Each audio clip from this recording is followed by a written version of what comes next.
ನಮಸ್ಕಾರ ಪ್ರಿಯ ವೀಕ್ಷಕರೇ, ಇವತ್ತು ಒಂದು ಡಿಫರೆಂಟ್ ಆಗಿರೋ ರಿಪೋರ್ಟ್ ಅನ್ನ ನಿಮ್ಮ ಮುಂದೆ ನಾವು ಪ್ರೆಸೆಂಟ್ ಮಾಡ್ತಿದ್ದೇವೆ. ಅತ್ಯಂತ ಜನಪ್ರಿಯ ವ್ಯಕ್ತಿ, ಚಾಲೆಂಜಿಂಗ್ ಸ್ಟಾರ್, ಡಿ ಬಾಸ್, ಹೀಗೆ ವಿಶೇಷಣಗಳಿಂದ ಕೊಂಡಾಡುವಂತಹ ಒಬ್ಬ ಸೂಪರ್ ಸ್ಟಾರ್ ಇವತ್ತು ಜೈಲಿನಲ್ಲಿ ಹೇಗಿದ್ದಾರೆ? ಮುದ್ದೆ ತಿನ್ಕೊಂಡು ಹೊಳ್ಳೆಗಳ ಕೈಲಿ ಕಚ್ಚಿಸ್ಕೊಂಡು ಒಬ್ಬರ ಜೊತೆಗೂ ಕೂಡ ಮಾತಾಡದೆ ಏಕಾಂಗಿಯಾಗಿ ಅವರ ಬದುಕಿ ಅಂಥದ್ದು. ಅವರಿಗೆ ಜ್ಞಾನೋದಯ ಆಗ್ತಿದೆಯಾ? ಈ ಬಗ್ಗೆ ಇಂದಿನ ಮಾತು ಮಂತನ ಸ್ನೇಹಿತರೆ, ಗೆಳೆಯರೆ, ದರ್ಶನ್ ಅಂತಹ ಕಲಾವಿದರು ಜೈಲಲ್ಲಿ ಹೇಗಿರಬಹುದು ಅನ್ನುವಂತಹ ಕುತೂಹಲ ಇದೆಯಲ್ಲ, ಆ ಕುತೂಹಲಕ್ಕೆ ಬಹಳಷ್ಟು ಮುಖಗಳಿವೆ.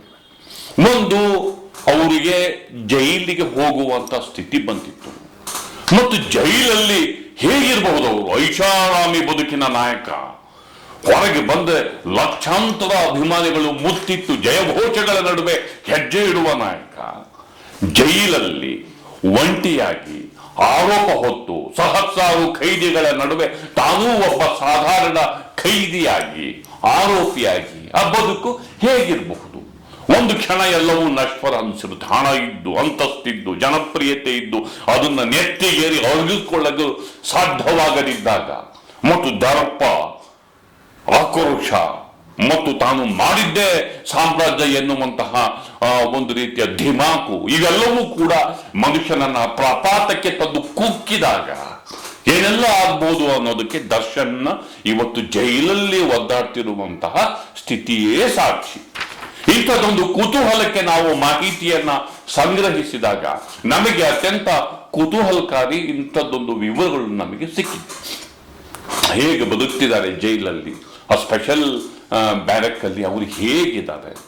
ಸ್ಪೆಷಲ್ ಬ್ಯಾರಕ್ ಅಂದ್ರೆ ಏನ್? ಜೈಲಲ್ಲಿ ಏನ್ ಸ್ಪೆಷಲ್ ಅಂದ್ರೆ ಏನು? ಟೇಬಲ್ಲು, ಕುರ್ಚಿ, ಟಿವಿ, ಆರಾಮ್ ಕುರ್ಚಿ, ಒಳ್ಳೊಳ್ಳೆ ಊಟ. ಬ್ಯಾರಕ್ಕಲ್ಲೇ ಕೂರಕ್ಕೆ ಒಂದು ಚೇರ್ ಕೊಡ್ತಾರೆ, ಅದೇ ಸ್ಪೆಷಲ್ ಅಷ್ಟೇ, ಇನ್ನೇನು ಅದು ಬಿಟ್ರೆ ಇನ್ನೇನು ಇರಲ್ಲ.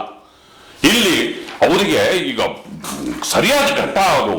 ಬೆಳಿಗ್ಗೆ ಎದ್ದು ಗಂಟೆಗಟ್ಟಲೆ ವ್ಯಾಯಾಮವನ್ನ ಮಾಡೋದು, ಟೈಮಿಗೆ ಸರಿಯಾಗಿ ಚಿಕನ್ ಸೂಪು, ಮಟನ್ನು, ಈ ತರ ದಿನಚರಿಯನ್ನು ರೂಢಿಸ್ಕೊಂಡಿದ್ದರು. ಸಂಜೆ ಆಯ್ತು ಅಂದ್ರೆ ಎಕ್ಸ್ಪೋರ್ಟ್ ಬ್ರ್ಯಾಂಡ್ ಗುಂಡು ಲಿಕ್ಕರ್ಗಳು ಬೇಕು, ಇದರ ಮಧ್ಯೆ ಓಡಾಟ, ಶೂಟಿಂಗು, ಆಮೇಲೆ ಸಿಕ್ಕಾಪಟ್ಟೆ ದುಡ್ಡನ್ನ ಖರ್ಚು ಮಾಡೋದು, ಬೆಂಬಲಿಗರ ಒಂದು ರೀತಿಯಲ್ಲಿ ಜಯಘೋಷದ ನಡುವೆ ನಡೀತಿರುವಂಥವ್ರು, ಹೀಗೆ ಬದುಕಿದವರು ಜೈಲಿನ ಮುದ್ದೆಯನ್ನ ತಿನ್ನುವ ಪರಿಸ್ಥಿತಿ ಇದೆಯಲ್ಲ.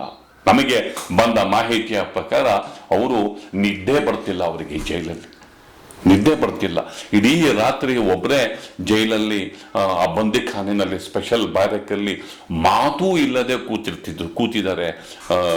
ದರ್ಶನ್ ಮಾತು ಇಲ್ದಲೆ ಕೂತಿದ್ದಾರೆ. ಅವರ ಆ ಮೌನದಲ್ಲಿ ಏನೆಲ್ಲ ಮಂಥನವನ್ನ ನಡೆಸಿದ್ರು, ತಲೆ ಏರಿದ ಜನಪ್ರಿಯತೆಯ ಪಿತ್ತ ಕರಗಿ ಭೂಮಿಗೆ ಇಳಿತ, ಅವರ ಪಾದ ಕಾಲಿನ ಮೇಲೆ, ಆ ನೆಲದ ಮೇಲೆ ಸ್ಪರ್ಶ ಆಯ್ತ, ಕಠೋರ ವಾಸ್ತವದ ಸ್ಥಿತಿ ಅವರಿಗೆ ಅರಿವಾಯ್ತ, ಅದು ಗೊತ್ತಿಲ್ಲ ನಮಗೆ.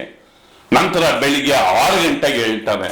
6 ಗಂಟೆಗೆ ಅವರು ಸರಿಯಾಗಿ ಪೇಪರ್ ಕೂಡ ನೋಡಲ್ಲ. ಅವರು 6 ಗಂಟೆಗೆ ಪೇಪರ್ ಕೂಡ ನೋಡಲ್ಲ. ಅಲ್ಲಿ ಸಹಾಯಕರು ಬಂದು ಕಾಫಿ ಏನಾದರೂ ಬೇಕಾ ಅಂತ ಕೇಳಿದ್ರೆ ಕಾಫಿ ಕೂಡ ಕುಡಿಯಲ್ಲ. ದಿನಚರಿ ನೋಡಿ, ಕಾಫಿನೂ ಕುಡ್ದಿಲ್ಲ ಅವರು. ಸ್ವಲ್ಪ ಬಿಸಿನೀರು ಬೇಕು ಅಂತ ಹೇಳಿ ಬಿಸಿನೀರು ಕುಡಿತಾರೆ.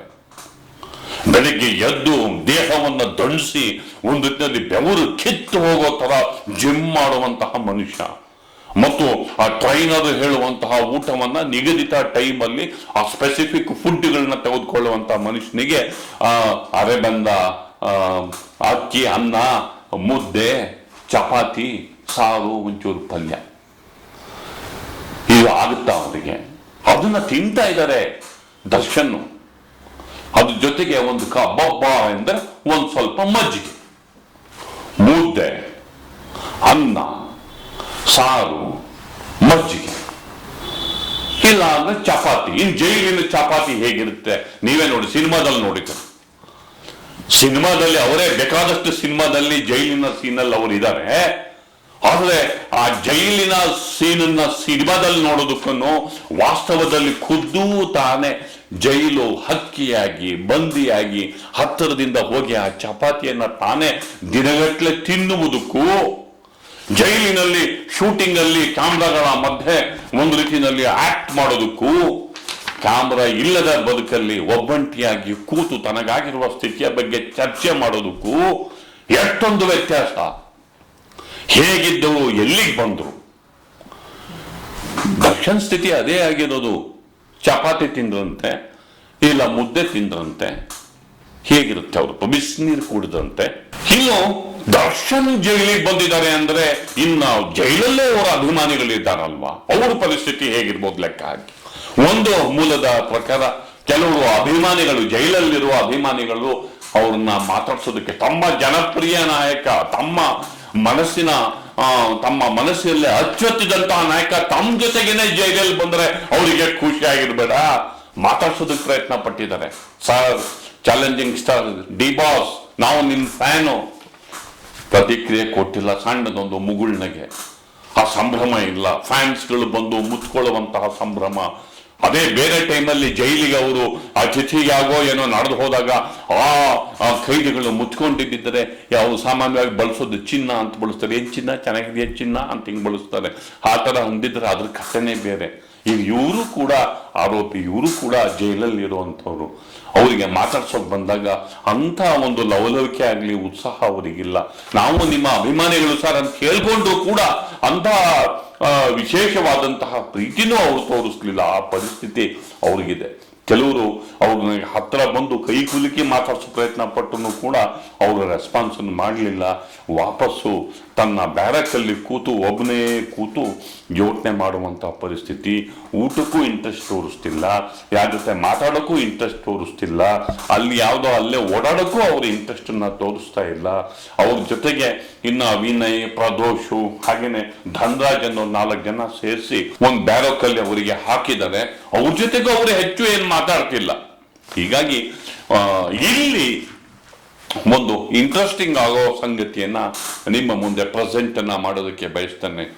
ಅದೆಷ್ಟು ಶ್ರೀಮಂತಿಕೆ, ಅದೆಂತಹ ಜನಪ್ರಿಯತೆ, ಪುಣ್ಯ ಮಾಡಿರುವಷ್ಟು ಜನಪ್ರಿಯತೆ, ಅಷ್ಟು ಲಕ್ಷಾಂತರ ಜನರ ಪ್ರೀತಿ, ವಿಶ್ವಾಸ, ಅಭಿಮಾನವನ್ನ ಗಳಿಸಿದಂತಹ ನಾಯಕ. ಇನ್ನು ಹಣಕ್ಕೆ ಕೊರತೆಯೇ ಇಲ್ಲ.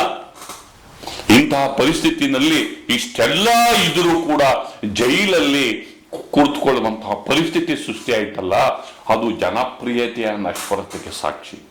ಒಂದು ಕಾಲದ ಉತ್ತುಂಗತೆ ದರ್ಪದ ಮೂಲಕ, ತನ್ನ ಸಿದಿಕತನದ ಮೂಲಕ ಮತ್ತು ವಾಸ್ತವದ ಅರಿವಿಲ್ಲದ ಮೂಲಕ ತಾನೂ ಕೂಡ ಈ ಕಾನೂನಿನ ಒಂದು ಭಾಗ, ತಾನೂ ಕೂಡ ಈ ನೆಲದ ಒಂದು ಭಾಗ ಅನ್ನುವ ಒಂದು ಸಾಧಾರಣದ ಅರಿವಿಲ್ಲದ ಮೂಲಕ ಎಂತಹ ಪ್ರಪಾತಕ್ಕಿಳಿಯಬಲ್ಲ ಅನ್ನೋದಕ್ಕೆ ದರ್ಶನ್ ಇವತ್ತು ಬಂದಿಖಾನೆಯಲ್ಲಿ ಕೂತು ಒಂಟಿಯಾಗಿ ಈ ಜನಪ್ರಿಯತೆಯೂ ಬೇಡ, ಈ ಹಣವೂ ಬೇಡ ಎನ್ನುವಂತಹ ಪರಿಸ್ಥಿತಿಗೆ ಬಂದಿದ್ದಕ್ಕೆ ಸಾಕ್ಷಿ. ಇವತ್ತು ಜೈಲಿಗೆ ಹೋಗಿ ಬಂದಾಗ ಅವ್ರ ಪರಿಸ್ಥಿತಿ ಹೇಗಿತ್ತು ಅಂತ ವಿನೋದ್ ಪ್ರಭಾಕರ್ ಅವರಿಗೆ ಮೀಟ್ ಮಾಡ್ಕೊಂಡು ಬಂದಿದ್ದಾರೆ. ಅವ್ರು ಹೇಳ್ತಾರೆ, ಜಾಸ್ತಿ ಮಾತಾಡ್ತಿಲ್ಲ ಸರ್, ನಾವು ಹೋದಾಗ ಟೈಗರ್ ಅಂತಂದ್ರು, ಶೇಕ್ ಹ್ಯಾಂಡ್ ಕೊಟ್ಟೆ, ಜಾಸ್ತಿ ಮಾತಾಡ್ಲಿಲ್ಲ, ಸುಮ್ಮನೆ ಅವರಿದ್ರು. ಈಗ ವಿನೋದ್ ಪ್ರಭಾಕರ್ ಅವರ ಒಂದು ಪ್ರತಿಕ್ರಿಯೆ ನೋಡೋಣ ಬನ್ನಿ. ಇಲ್ಲಿ ನನಗತ್ತು ಭೇಟಿ ಮಾಡ್ಕೊಂಡು ಬಂದೆ, ಮೌನವಾಗಿದ್ರು, ಸುಮ್ಮನೆ ವಿಶ್ ಮಾಡಿದೆ. ಅವರು ಸರಿ ಅಂದರು. ಒಂದೇ ಒಂದು ಸೆಕೆಂಡ್ ಅಷ್ಟೇ ಶೇಕ್ ಹ್ಯಾಂಡ್ ಮಾಡಿದೆ, ಬಂದೆ. ನಾನು ಏನೂ ಮಾತಾಡಿಲ್ಲ, ಅವರು ಮಾತಾಡಿಲ್ಲ. ನಾನು ಸುಮ್ಮನೆ ಟೈಗರ್ ಅಂದರು, ಬಾಸ್ ಅಂದೆ ಅಷ್ಟೇ. ನನಗೂ ಈ ಒಂದು ಇದರಲ್ಲಿ, ಯಾಕಂದರೆ ಇದು ಬೇರೆ ಎಲ್ಲ ಕಡೆನೂ ಬೇರೆ ಥರದ್ದು ನಾವು ಮೀಟ್ ಮಾಡಿದ್ದೀವಲ್ಲ, ನಾನು ಏನೂ ಮಾತಾಡಲಿಲ್ಲ. ಸರಿ ಆಯಿತು ಅಂತ ಬಂದ್ಬಿಟ್ಟೆ. ವಿನೋದ್ ಪ್ರಭಾಕರ್ ಅವರ ಪ್ರತಿಕ್ರಿಯೆ ಮೂಲಕ ಅಂದ್ರೆ ಅವ್ರಿಗೆ ಎಂತಹ ನೋವಿನ ದಿನಗಳನ್ನ, ಎಂತಹ ಗೊಂದಲದ ದಿನಗಳನ್ನ, ಎಂತಹ ವಿಚಿತ್ರ ದಿನಗಳನ್ನ ಅವರು ಜೈಲಲ್ಲಿ ಕಲಿತಿದ್ದಾರೆ ಅನ್ನೋದು ಅವ್ರ ಮಾತುಗಳಲ್ಲಿ ವ್ಯಕ್ತ ಆಗುತ್ತೆ. ಇದು ಯಾರಿಗೇ ಆಗಲಿ ಇಂಥದ್ದೊಂದು ಬದುಕು, ಇಂಥದ್ದೊಂದು ಸನ್ನಿವೇಶ ಪಾಠ ಆಗಬೇಕು. ಕಾನೂನಿನ ಮುಂದೆ ಎಲ್ಲರೂ ಕೂಡ ಸಮಾನರು. ನಾವು ಎಷ್ಟೇ ಎತ್ತರದವರಾಗಿರ್ಲಿ, ಎಷ್ಟೇ ಚಿಕ್ಕವರಾಗಿರ್ಲಿ, ಎಲ್ಲರೂ ಕೂಡ ಒಂದೇ ಎನ್ನುವಂತಹ ಒಂದು ಪಾಠವನ್ನ ಈ ಪ್ರಕರಣ ನಮಗೆ ಕಲಿಸಿಕೊಟ್ಟಿದೆ. ಜನಪ್ರಿಯತೆ ಬಂದಿದ್ದು ಕೂಡ ಜನರಿಂದಲೇ. ಹಣ ಬಂದಿದ್ದೂ ಕೂಡ ಜನರಿಂದಲೇ. ಅದನ್ನ ಮರ್ತಾಗ ಏನೆಲ್ಲ ಆಗ್ಬೋದು ಅನ್ನೋದಕ್ಕೆ ದರ್ಶನ್ ಸಾಕ್ಷಿಯಾಗಿದ್ದಾರೆ ಅನ್ನೋ ಮಾತನ್ನ ಹೇಳ್ತಾ ನನ್ನ ಮಾತನ್ನ ಮುಗಿಸ್ತಿದ್ದೇನೆ. ದಯವಿಟ್ಟು ದಿ ಪೋಸ್ಟ್ ನೋಡಿ, ಲೈಕ್ ಮಾಡಿ, ಶೇರ್ ಮಾಡಿ, ಸಬ್ಸ್ಕ್ರೈಬ್ ಮಾಡೋದಕ್ಕೆ ಮರಿಬೇಡಿ ಗೆಳೆಯರೆ. ನಮಸ್ಕಾರ.